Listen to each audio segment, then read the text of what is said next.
जय हो दशा मैया की। आज हम दशा माता की पूजा विधि देखेंगे। तो देखिए, यह पूजा दशमी के दिन की जाती है, चैत्र मास की दशमी के दिन, और इस में पीपल के वृक्ष की पूजा विशेष रूप से की जाती है। तो अगर आप बाहर नहीं जा पाते हैं तो घर में भी इस पूजा को बहुत आसानी से कर सकते हैं। तो आप कोई भी पीपल की एक टहनी अपने गमले में लगा लीजिए। उसके बाद देखिए, हमने चौकी लगाई है, उसमें थाली में हमने एक स्वास्तिक बना लिया है। स्वास्तिक भगवान गणपति जी का प्रतीक होता है। और इसके बाद स्वास्तिक बनाने के बाद हम यहाँ पर पूजा आरंभ करेंगे। तो यहाँ पर देखिए, हमने एक सुपारी पर कलावा लपेट कर गणपति जी बना लिए हैं। यहाँ पर मैं ये स्थापित कर दूंगी भगवान गणपति जी को। इसके बाद हम थोड़े से अक्षत रखेंगे और एक जल से भरा हुआ कलश हम यहाँ पर रख देंगे। स्वास्तिक बना लेंगे कलश पर रोली से।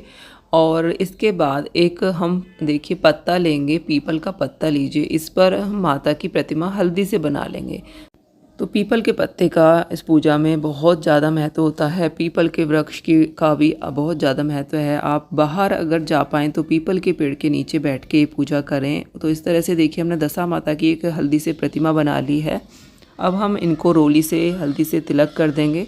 अब देखिए, सबसे पहले हम सभी को जल से छींटे दे देंगे। गणपति जी को, माता को इस तरह से भाव रूप से स्नान करा देंगे। उसके बाद हम गणपति जी को फूल समर्पित करेंगे। माता को देखिए हम फूल समर्पित कर देंगे। अब हम देखिए इस तरह से फूल चढ़ा रहे हैं और इसके बाद हम माता को चुनरी उड़ा देंगे। आप चाहें तो वस्त्र स्वरूप कलावा माँ को समर्पित कर दीजिए। तो देखिए, यहाँ पर मैंने चुनरी उड़ा दी है और अब थोड़े से अक्षत रखे हैं। यहाँ पर घी का दीपक हम प्रज्वलित कर देंगे।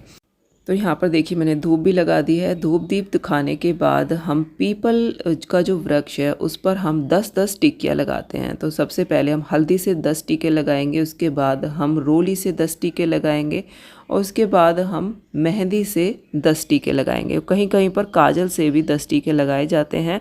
तो आपके यहाँ जैसे होता हो उस हिसाब से आप कर लीजिए। तो 10-10 टिक्कियाँ इस तरह से लगाई जाती हैं। देखिए, मेहंदी से मैं लगा रही हूँ, रोली से लगाई थी मैंने पहले, उसके बाद हल्दी से और उसके बाद मेहंदी से। तो 10-10 टिक्की हमें इस तरह से लगानी है। अगर हम बाहर पीपल के वृक्ष के पास कर रहे हैं तो वहाँ पर भी हमें इसी तरह से बिल्कुल पूजा करनी है। अब इसके बाद हम पीपल की जो पत्ती हैं उस पर भी देखिए रोली से हल्दी से तिलक लगा देंगे। तो देखिए, इसके बाद हम फूल माला समर्पित कर देंगे। अगर आपके पास हो तो फूल माला चढ़ा दीजिए। अब हम देखिए डोरा तैयार करेंगे। दशा माता की पूजा के दिन डोरा तैयार किया जाता है, जिसमें 10 जो तार हैं वो होने चाहिए। मतलब ये जो हम कच्चे सूत से या फिर कलावे से बना सकते हैं।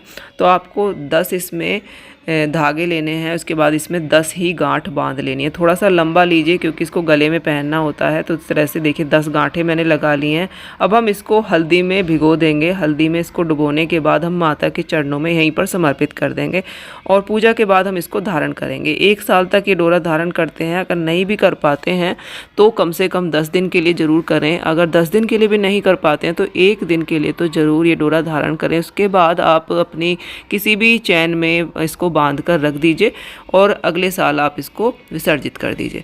तो ये देखिए दशा माता के ये गहने हमने बनाए हैं, आभूषण। इसका वीडियो आपको चैनल पर मिल जाएगा। तो ये भी हम माता को समर्पित कर देंगे। ये इसमें भोग बनाया जाता है माता का और इसमें माता के आभूषण बनते हैं। अब हम गेहूं से 10 ढेरियाँ लगा लेंगे। तो इसमें 10 के अंक का बहुत ज़्यादा महत्व होता है दशा माता की पूजा में। तो 10 ढेरियाँ हमने गेहूं से बना ली हैं। इसके बाद हम इनका पूजन करेंगे। इस दिन पूड़े बनाए जाते हैं, मीठे पुए देखिए हमने बनाए हैं। ये 10 पूड़े बनाइए और माता को इस तरह से भोग लगाइए। यहाँ पर भी आप भोग लगा दीजिए। सभी को आप हल्दी और कुमकुम से छींटा दे दीजिए, फूल चढ़ा देंगे और इस तरह से देखिए 10 दाने हाथ में लेकर गेहूं के हम दशा माता की कथा सुन लेंगे। कथा सुनने के बाद ये जो दाने हैं ये माता को चढ़ा देंगे, थोड़े से पीपल में डाल देंगे और थोड़े से हम जल में डाल लेंगे और जल हम सूर्यदेव भगवान को पूजा के बाद अर्घ दे देंगे। इसके बाद हाथ जोड़ के प्रार्थना करेंगे कि माता हम सब पर अपनी कृपा बनाए रखें, हम सब की दशा अच्छी रहे। इसके बाद देखिए हम परिक्रमा करेंगे। पीपल की 10 परिक्रमा इस दिन हम कर लेंगे। कच्चे सूत के साथ ये परिक्रमा करनी होती हैं। तो अगर आप बाहर बड़े पीपल पर कर रहे हैं तो बहुत ही अच्छी बात है, लेकिन अगर घर में कर रहे हैं तो इस प्रकार से आप कर सकते हैं। और उसके बाद जो भी आपका पिछली साल का डोरा अगर आपने पिछली साल बनाया है तो उसको आप पीपल की जड़ में ही इस तरह से थोड़ी सी मिट्टी खोद कर और इसको यहाँ पर इस तरह से गाड़ दीजिए और जो नया डोरा इस साल बनाया उसको आप धारण कर लीजिए। तो ये बहुत ही शुभ होता है। एक दिन तो आपको ज़रूर ही ये धारण कर लेना चाहिए। तो देखिए हमने पुराना वाला मिट्टी में दबा दिया है और ये जो नया वाला है ये हम धारण कर लेंगे। तो इसमें हमने 10 तार लिए हैं, मतलब 10 धागे होने चाहिए और 10 ही इसमें गांठें लगानी होती हैं। तो इस तरह से ये डोरा तैयार किया जाता है। तो इस प्रकार से दशा माता की पूजा हम अपने घर पर भी बहुत ही सरल विधि से कर सकते हैं। पूजा के बाद जो भी हमने गहने बनाए ये हम जल में विसर्जित कर देंगे, क्योंकि आटे से बनते हैं तो जो भी जल जीव हैं वो इसको खा लेंगे। और जो भी हमने पूजा की ये जो फूल वगैरह हैं ये भी हम विसर्जित कर देंगे। और जो प्रसाद और दक्षिणा हमने चढ़ाई है, दक्षिणा वो हम किसी भी ज़रूरतमंद को दे सकते हैं। और जल हम सूर्यदेव भगवान को अर्घ दे देंगे। तो इस प्रकार से दशा माता की पूजा हम कर सकते हैं। वीडियो आपको अच्छा लगा हो, आज की पूजा विधि पसंद आई हो तो वीडियो को लाइक करें और चैनल को सब्सक्राइब जरूर करें। जय माता दी।